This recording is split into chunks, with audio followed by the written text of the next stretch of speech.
This is the Global Broadcasting Service, serving remote outposts since 1928. Hi, everyone. Welcome aboard the Walt Disney World Express Monorail. Caramba, we have something really big for you today. Welcome, foolish mortals. Now then, hang on to them hats and glasses, because this here's the wildest ride in the wilderness. This is the DBC Pod with Phil Schoen and Jason Dodge.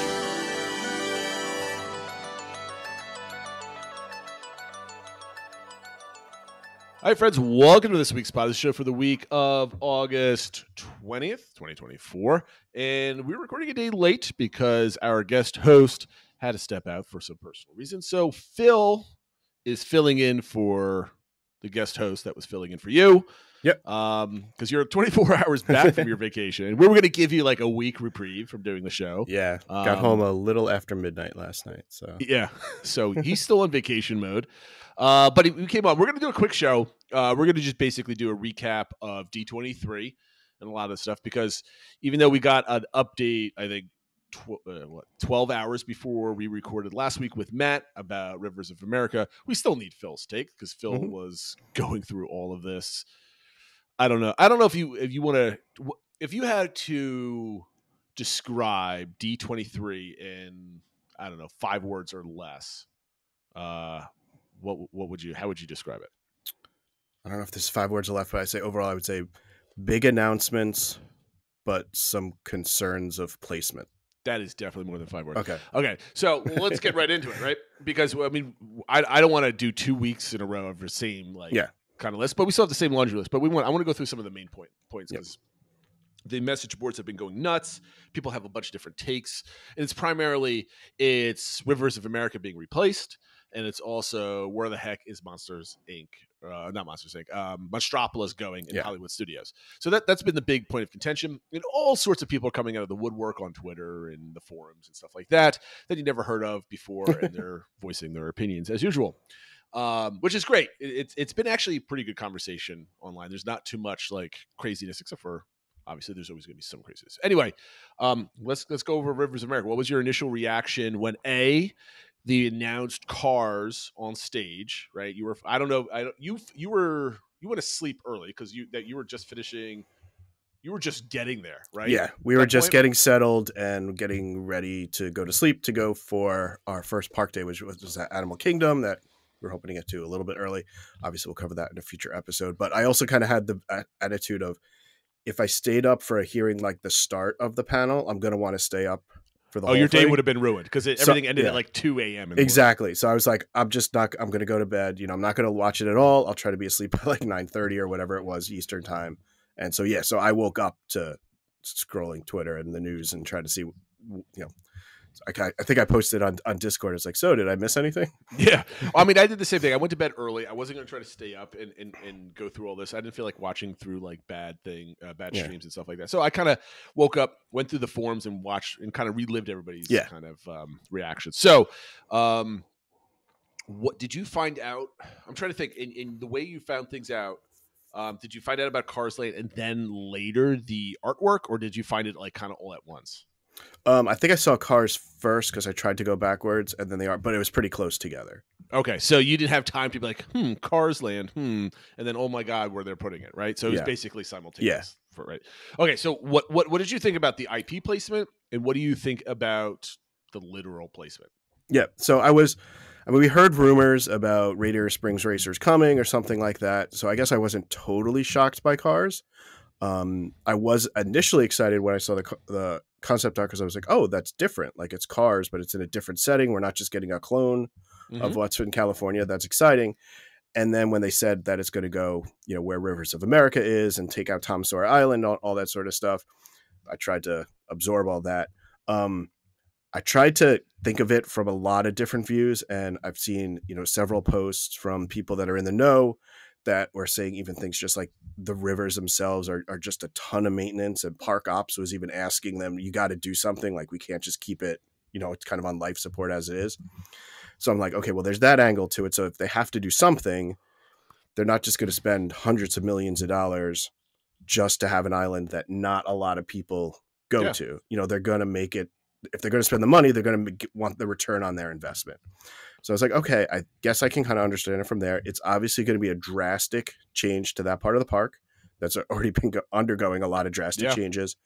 I do think it could fit really well if it's, instead of being like Frontierland, it's sort of like that part of America, but through the decades, sort of, because you kind of have the older stuff, and then you have the Country Bears, then you have Tiana's, which is kind of in the 20s, and then Cars, which is more like what, 50s, 60s, 70s, or whatever. I think it's going to be more about nature. I don't think it's going to be time, right? It's just going to be the American wilderness. Yeah. Kind of like Wilderness Lodge, right? So you're going to have your cabins, you're going to have your rocks, the desert, and all this other stuff. So I think it's going to be biomes rather than timeline, I think.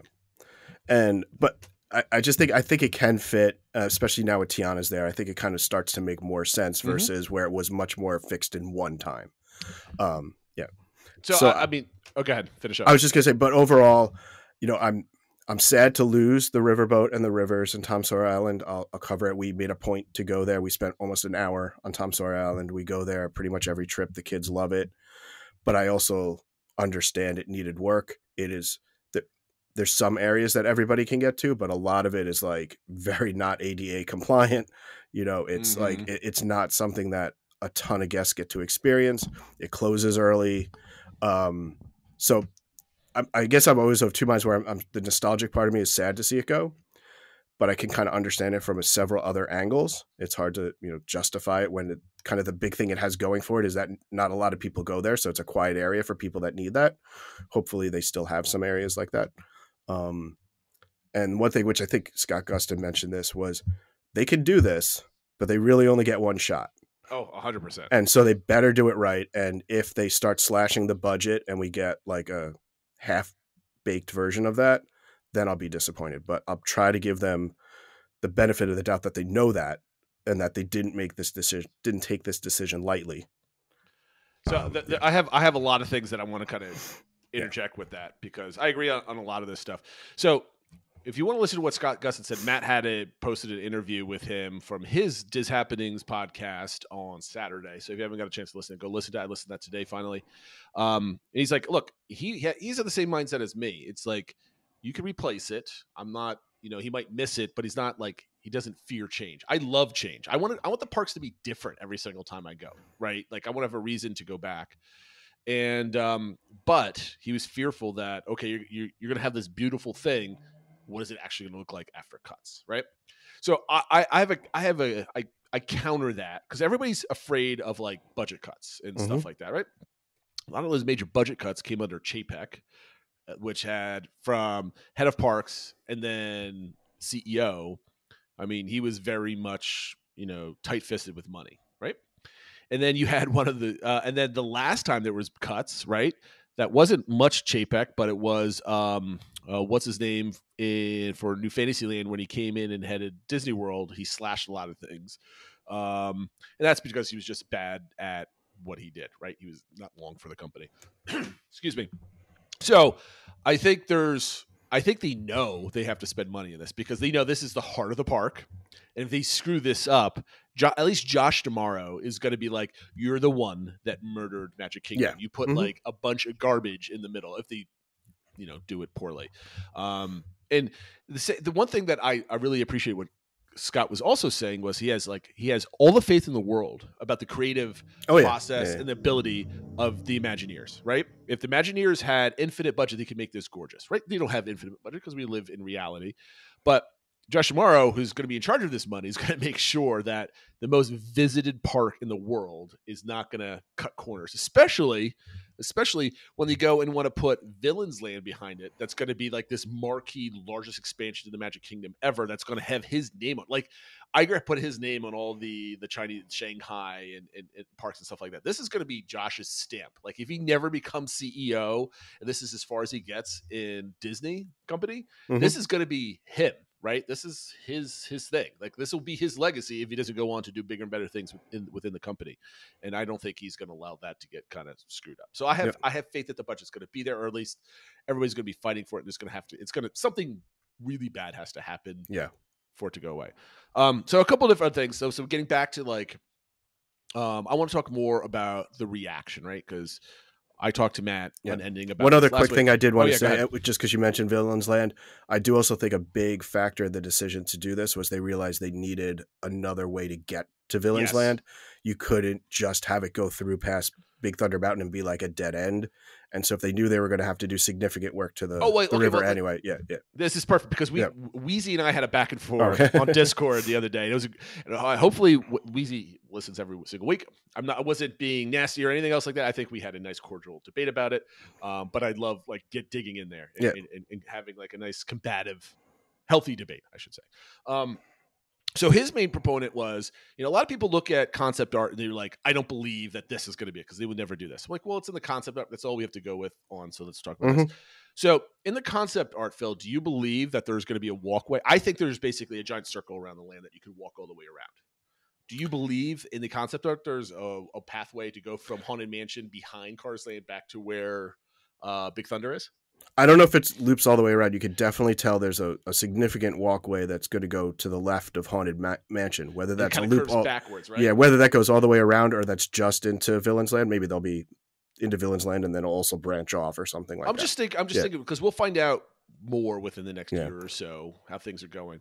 But I think you'll be able to kind of walk, like if you're coming into like from Fantasyland or from the hub through Liberty Square, you'll be the only way to get to Big Thunder won't be across the facade of Frontierland. You should be able to go behind it. I think that'll happen because like you mentioned, Ops wants a less dead ends over there. So I think there'll be a way to loop. Weezy was saying that there isn't yet. I disagreed. So I'm curious how things are going to be laid out on that. The other thing that people fear that people are talking about, and this is a huge debate, is like water, right? Everybody loves water. And I think everybody is not staring at the concept art enough. There's a lot of natural beauty, quote unquote, in the art, whether that comes to fruition or it's practical, who knows? But they're representing streams, there's bridges, there is waterfalls, to me, there's a lot of trees and like that look like natural park pathways. So do you think people are I feel like people are like underselling or understanding what they might be putting in this place? Yeah, I guess. I mean, obviously you're getting rid of a huge body of water. It's not going to be the same as the rivers of America. Sure. But I agree with you. I think, they're going for that natural park look. And like you mentioned, Wilderness Lodge, there's like rivers literally running through the hotel and stuff like that. So I think water will definitely be a part of it. Obviously, it remains to be seen. I'm trying not to get too hung up on the specifics of the concept art because you can tell who knows when it was put together. If you look closely, it looks like the buildings that are shown there that are like existing from Frontierland, they're actually the ones from Disneyland Paris and stuff. So I'm like, let's not get crazy and get down to each little pixel and stuff like that in the concept art. But the feel that they are portraying in that definitely feels like national park, and waterways are a big part of parks. And Woodsy, like I like when I saw that. When I see the paths, I see like DLL Explorer from Tokyo Disney Sea when he gave the tour for Fantasy Springs. There's like a lot of water flowing. There's a lot of like pathways that kind of crisscross. That's kind of the vibe I'm getting from it. I mean, granted, who knows how the pathways are going to go and whatever. I'm not looking at that, but that to me, that is the sense of like what we should see probably in the sides and the back end of it that kind of leads you. So the question I have for you then is, there's going to be an interesting way. So you're coming down when you go from where the riverboat docks now, and then swing around towards Big Thunder Mountain. That's we're in our brain, we're thinking about that. The mountain, the Piston Mountain, whatever we're going to call it, is very close to that.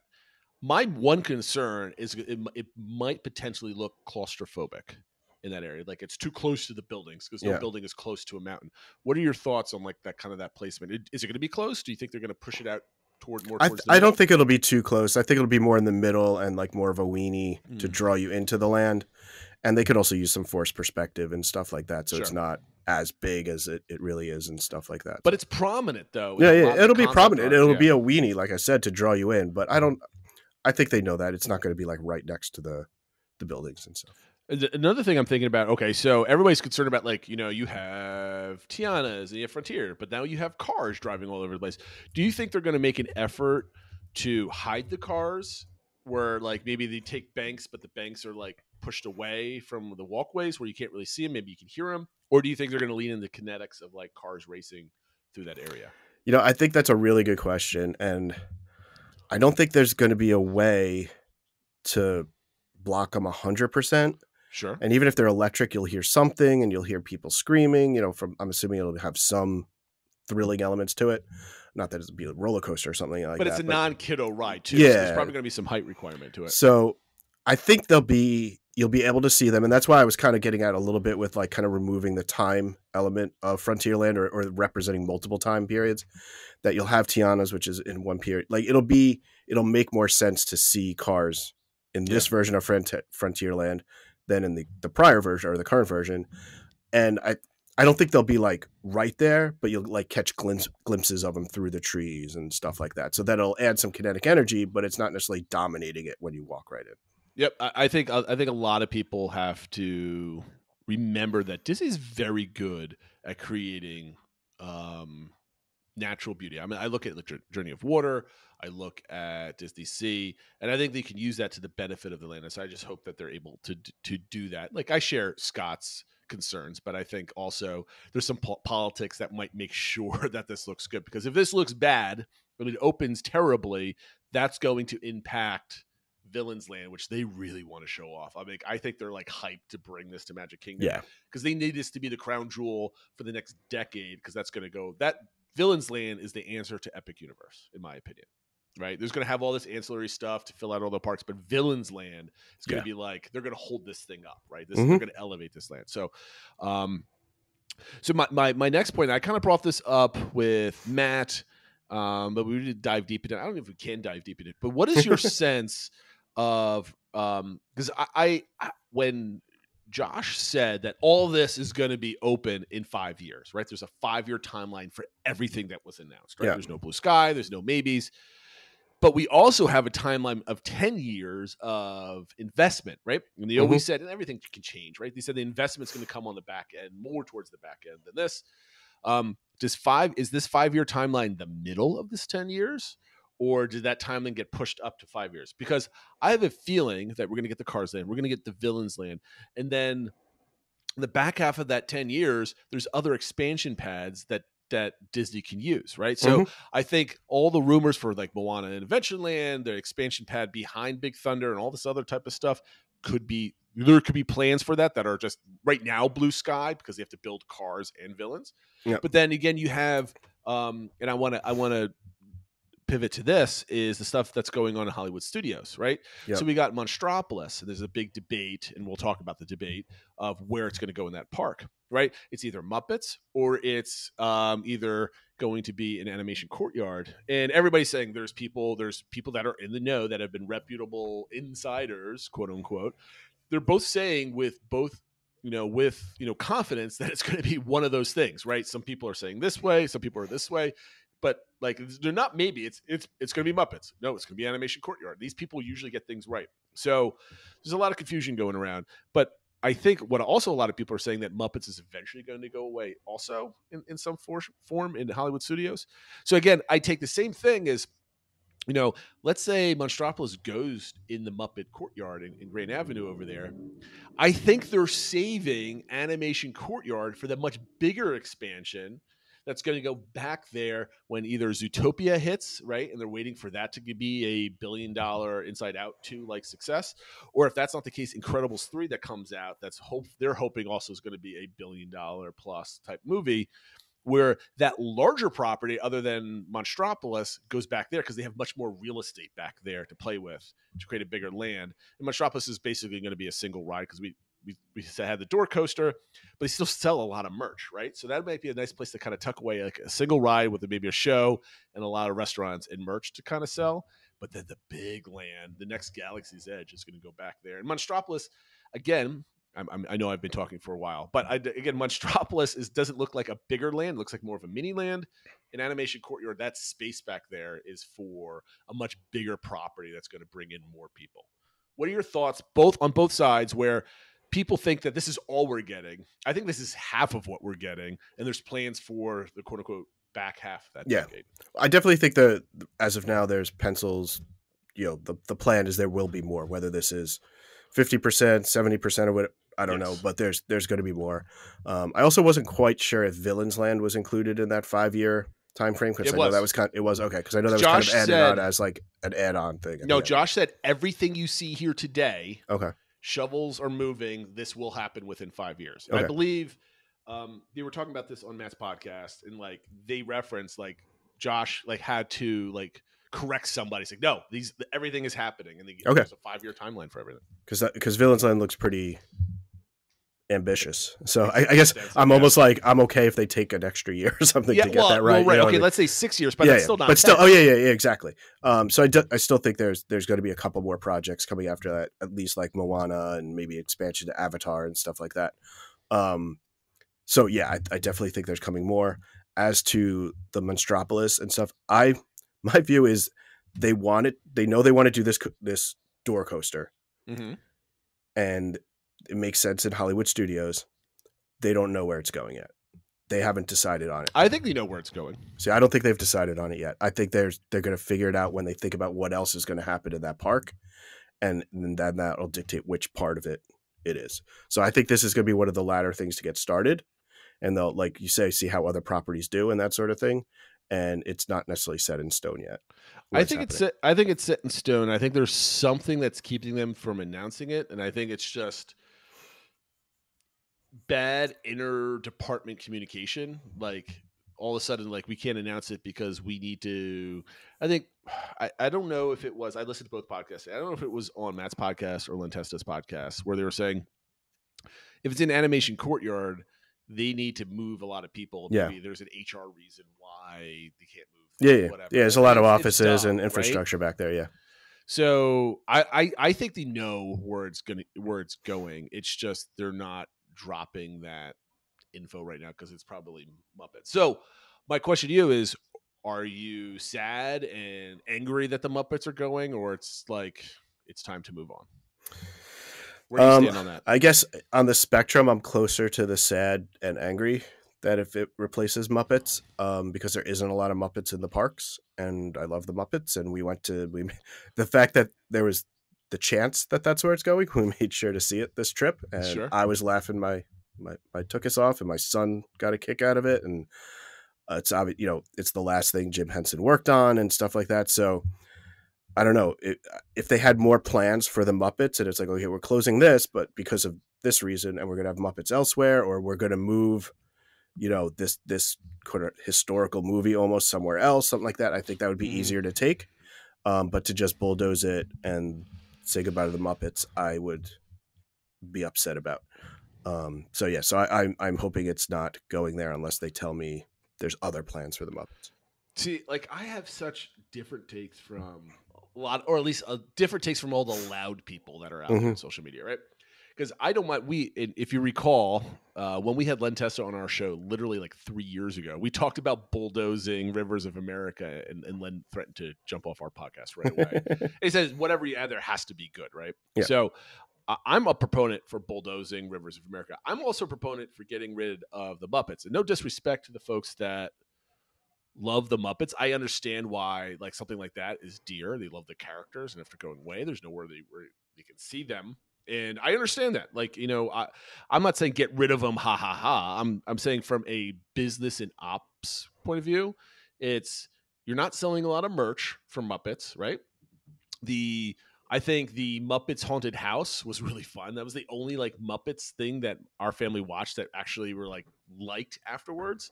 But all the Muppet properties that my kids have attempted to watch, a movie, a bunch of different cartoons, never held their interest. And while they're a massive part of the cultural zeitgeist, but that was all from like the 80s, early 90s, if not from the original show in the 70s, right?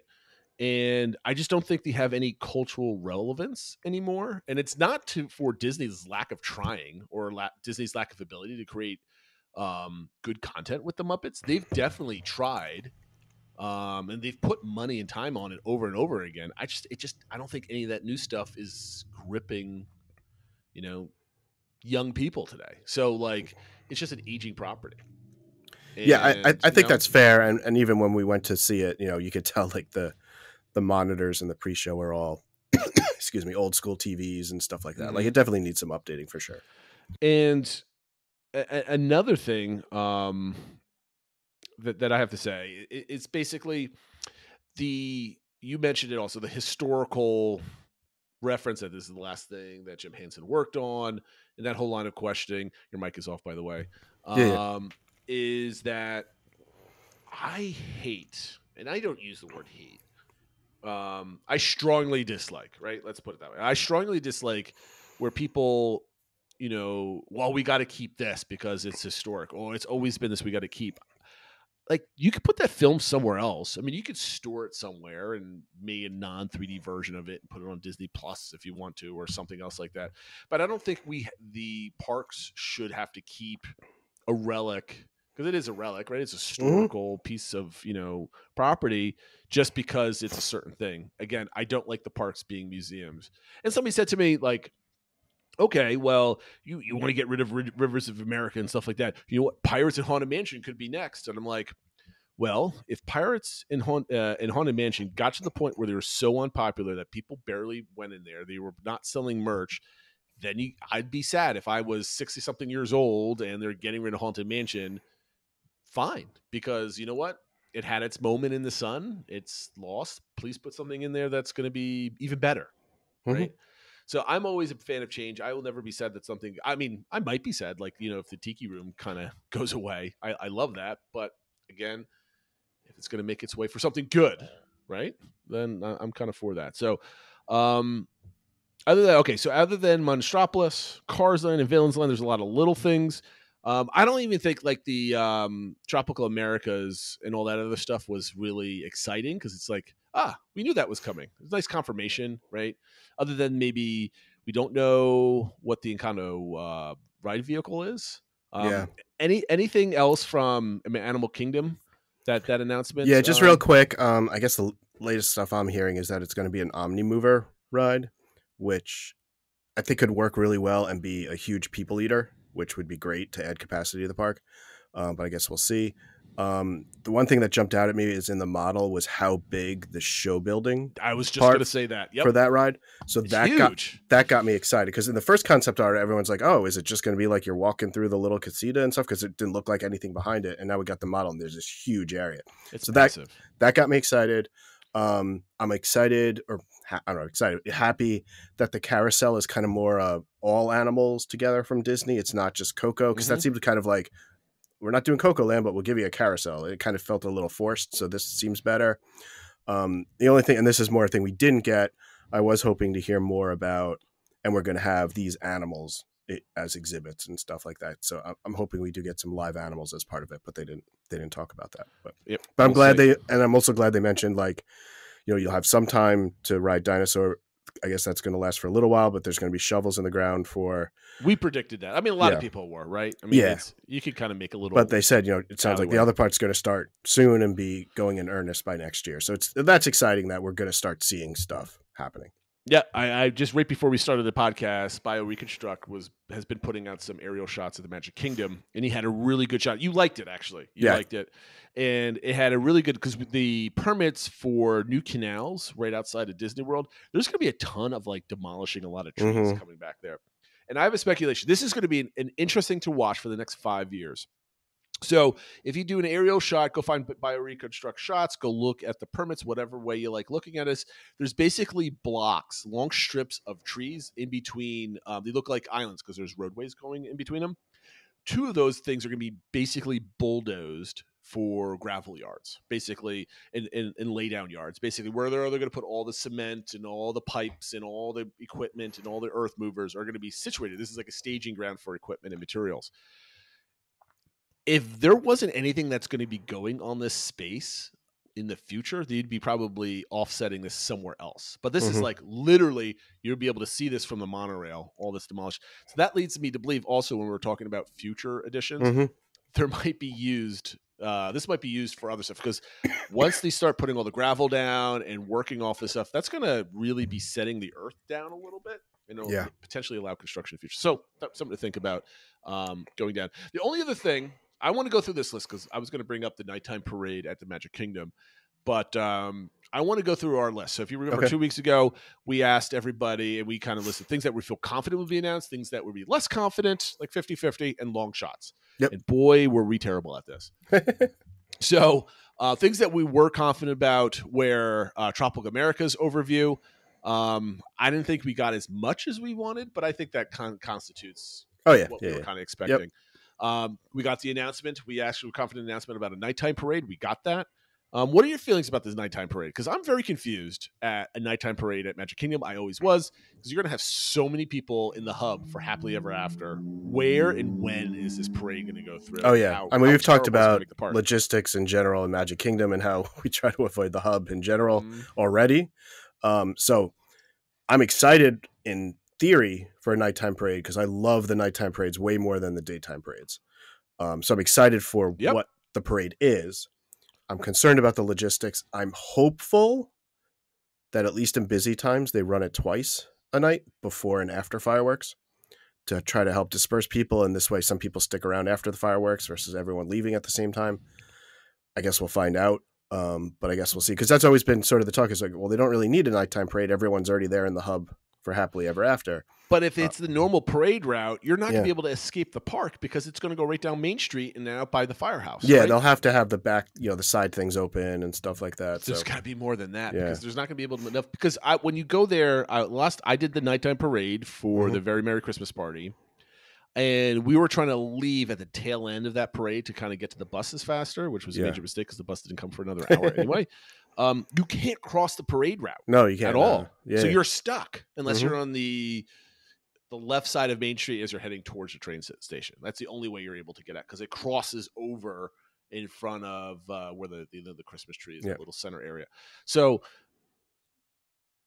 I don't think you're going to be able to have this twice because in the summertime, and the vast majority of the time, it doesn't get dark until 8, which is an hour before the fireworks, which is people already lined up for the show.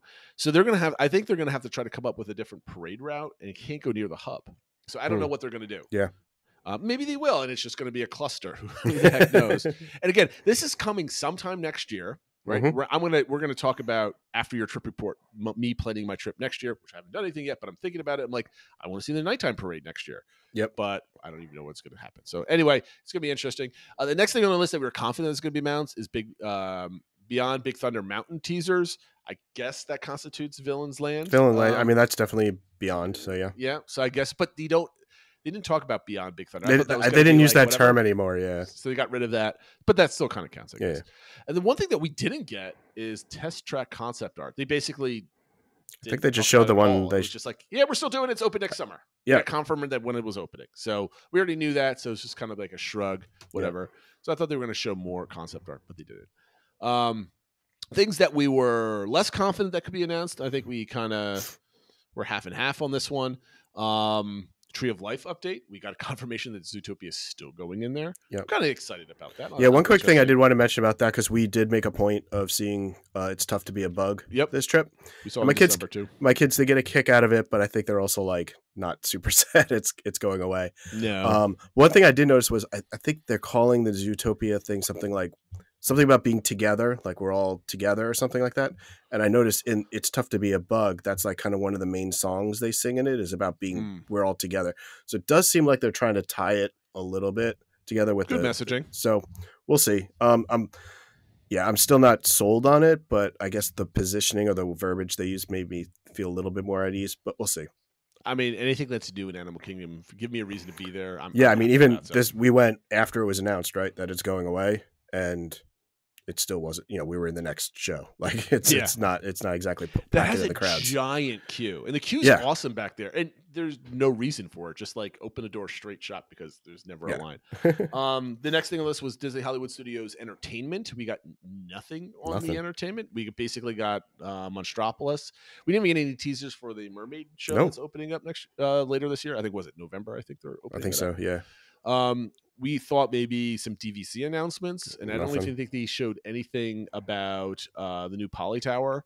Nope. And I believe some concept art was launched today, I think, about like the Moana and the... They actually shared that before the event. They shared the it was like splash Saturday or something like that? Yeah, like the week before, something like that got out there about the Moana splash area, and then I think recently, like that they started work on it or something like that came out, but that would not at the panel, nothing at the panel.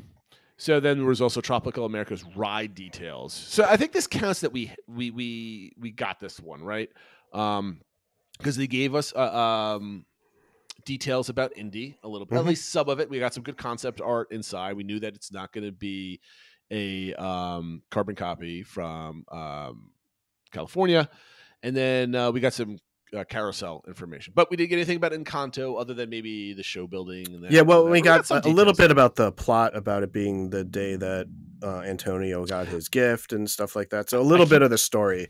I keep forgetting that we all just assumed that that's what it was going to be, and they just kind of confirmed it. But then you realize, they never actually said that. We just assumed it. So some things that were long shots to be announced was Moana in Adventureland. We did not get that. Lion King and Animal Kingdom. We did not get that. I expect that to potentially be announced as a less. I think we're going to move the Moana Lion King in 2 years from now from long shot to less confident, the middle range, and then D23 in 28. Well, this will be like, we'll feel confident, or whatever this morphs into at that time, right? But like, these things are going to be announced. Animation Courtyard update, maybe Blue Sky. I'm going to say that we nailed this because I'm assuming that's just Monstropolis, right? We were getting a sense of a Hollywood Studios new land, right? I think that's what it was. It wasn't explicit. Again, wasn't explicit where it's going, but we did get something for Hollywood Studio because no one guessed that we were to put this somewhere else in the park, right? What we didn't get was an Animal Kingdom nighttime spectacular type of thing. Could have sworn we were going to get like some kind of drone or whatever type of thing. I guess they still haven't worked. They could still come. I mean, 2027. I guess when it's all open, it's still a couple of years away, so they could still announce that in the next one or something. That could still be coming. That might be like a Destination D type of thing. Potentially next year. We'll see. Any new resorts or resort perks? And that was a long shot because they don't typically announce these there. But when did they announce Genie? Like the whole Genie and Genie Plus, like what that was? That was just an online thing. They didn't really. That wasn't at one of these events, right? Okay, that's what I thought. So none of that. Another long shot that actually came to fruition was an opening timeline for Tropical Americas, 2027. It's coming, right? 2 years. So that was kind of cool. Long shot was Inside Out in Epcot. We got nothing in Epcot except for a lounge. Yep. And another one was Blue in the parks, and we didn't get that. So that was our list of things. I think we did pretty good. We didn't get like really inventive with a lot of these things. No. So I'm pretty happy with where we stood. Anything else at D23 stand out to you with the news that we got that maybe we didn't talk about, Phil? I got one thing we didn't talk about. I'm sorry. One thing on our list. Millennium Falcon and Star Wars Galaxy's Edge. Completely changing up the rule about their timeline. What are your thoughts? That jumped out to me because I'm a huge fan of the idea of updating the Millennium Falcon. As much as I love the ride, it's a digital ride. Take advantage of that. Have different options and stuff. And the mission's boring, especially the fourth time you do it. Yeah. I was pleasantly surprised about the update. It did get me thinking though. It's like, okay, well that's not in the timeline of the land. So is that just this one element's not going to fit that timeline anymore, or are they scrapping the whole timeline for the land? So they didn't really. I think they are because the only successful thing in Star Wars since they bought it 12 years ago, 2011, 2012, is Mando season 1 and 2, Andor, and that's it. I'd say The Force Awakens was. I mean, that made $1 billion. Well, I mean, like, yes, but people were going to watch a new Star Wars movie anyway at that point. But like in retrospect, like now years after, like looking back, what do we look fondly on in Star Wars, right? And it's mostly some of the cartoon stuff, like you really like Bad Batch and stuff like that. But I do think younger kids have some affinity towards the sequel movie. You know, I saw a lot of kids excited about seeing Rey and stuff like that. But yeah, I mean, I know that character kind of pushed through the nonsense of those movies, but I don't think like Rey is it's not as big as Grogu. Right? Right. You know what I mean? So Mando coming in, that makes sense, right? Spoiler for my trip report, my daughter got a new magic band and it's Grogu. It's not Rey. So. Yeah. So no, I get that. So I'm excited because to me, that means that they could be updating the land. They can expand it. They can have new characters. I want to see Darth Vader with like a line of stormtroopers like walking through the parks again, like you could in 2019 with some of their parades and stuff like that. I miss that tremendously. So I can't wait to see some of that type of stuff. And I'm glad the mission's coming. That means maybe they can update that mission every 2 years or something else like that. I don't know how hard it is to make. It's not hard, quote unquote hard. It's a digital asset that you can make. It's, there's a lot of tools for that. Now that Disney owns a part of the Unreal Engine, so I guess they have resources that's to true. do that more, right? So, because that's what they used for the ride. I asked Matt this. Do you change the pre-show at all with Hondo? I mean, Hondo was around then, so you don't have to. I'm not saying timeline-wise. I mean, just like, do you take him out? Do you put something else there? I think they might take this advantage to change that out, because as much as I like Hondo from the animated shows and stuff like that, I'd still say 80% of the people that get into the pre-show have no idea who he is. No. And this trip, he wasn't working. I know other people said he wasn't working. So this might be. He wasn't working last December either. Yeah. So this might be their opportunity. No, 2022, excuse me. Yeah. So this might be their opportunity to update that to something more reliable and something that'll get people more excited from the start. I mean, it was a really cool animatronic. And like I said, I think Hondo's a great character, but if you don't know who he is, you're like, what is this? Yeah. So maybe they keep him just because he could be a generic person. And then anybody that understands who he is, it's like, aha, whatever. But the fact that he has the Millennium Falcon, it's not like Chewie or Han Solo or somebody like that that's instructing you to get on the Millennium Falcon is always struck me weird. It's like, why does Hondo telling me to use the Millennium Falcon? That's kind of weird. So I'm looking forward to that. Okay, so go back to that. Anything that's outstanding that we talked about? We kind of glanced over villains there because it's like borderline blue sky at this point. Yeah, I mean, it's really interesting and kind of beautiful concept art. It gets you excited about it. It's nice to see characters like Chernobog and stuff like that referenced. So it's like it's not just going to be, the more modern villains. But yeah, it's hard to tell anything in detail about that. I think we covered everything from Disney World. The only thing that kind of jumped out at me was that they said they're building another 4 cruise ships.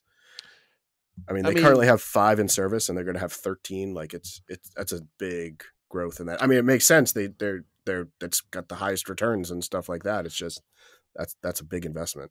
To me, I forget who mentioned this, but the first 2 cruise ships that they ever put out are at the end of their lifetime, so that might be replacements. It might be some of them, yeah.